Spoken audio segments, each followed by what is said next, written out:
I'm Luis Rodriguez, and let's square up trans rights. Federal judge blocks Trump policy of moving transgender women to men's prisons. A federal judge has once again blocked the Trump administration from transferring transgender women in federal custody to men's prisons, ruling that the policy could place them at serious risk of violence and harm.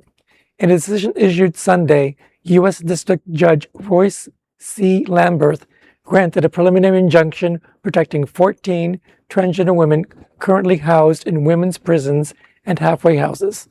The ruling prevents the Federal Bureau of Prisons from enforcing part of President Donald Trump's Executive Order 14168 against those plaintiffs.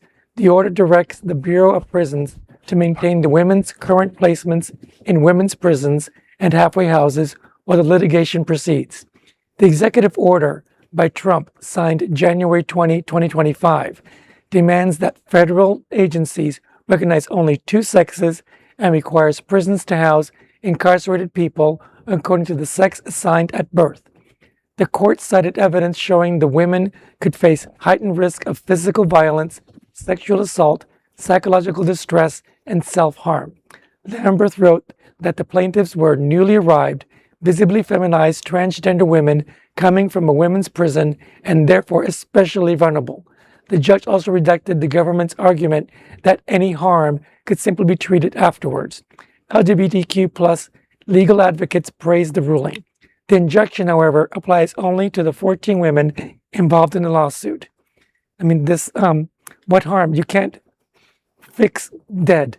Right, exactly. Let's do it after the fact. Afterward. And these are 14 lucky transgender, because you don't know how many are out there that don't have representation and are being moved in place quietly. Right. I remember my church was recently in Broward County Jail a year ago, and transgender woman.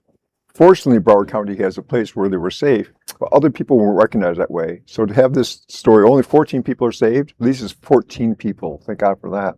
It's important. And aftercare, what does every HMO tell you? Be better before you get sick. That's why health insurance is helpful. Yeah. Be better before you get sick. This is aftercare. Again, you can't fix that. Yeah, part of my work on the LGBTQ advisory board for Miami-Dade County, we did visit several of the local correctional facilities. They're not prisons because they're shorter stays.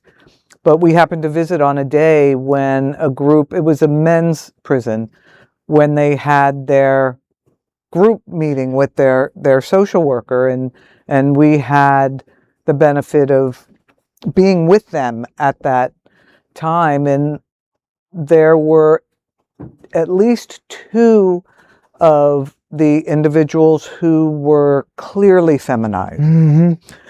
And they shared with us some of the challenges they face. And as an advisory committee, maybe we only have 6 more months, but we've set that as one of our priorities to try and get in front of, the director of prisons, because a couple little, small, simple changes could make a world of difference for these women. And I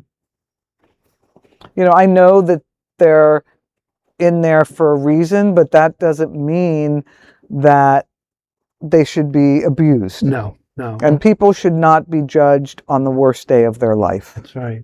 And thank you for doing the right thing, U.S. District Judge Royce C. Lamberth. We remember your name. Yes. There is no other queer nonprofit media platform like this in the entire world. Support our LGBTQ stories by sharing them and subscribing to Queer News Tonight.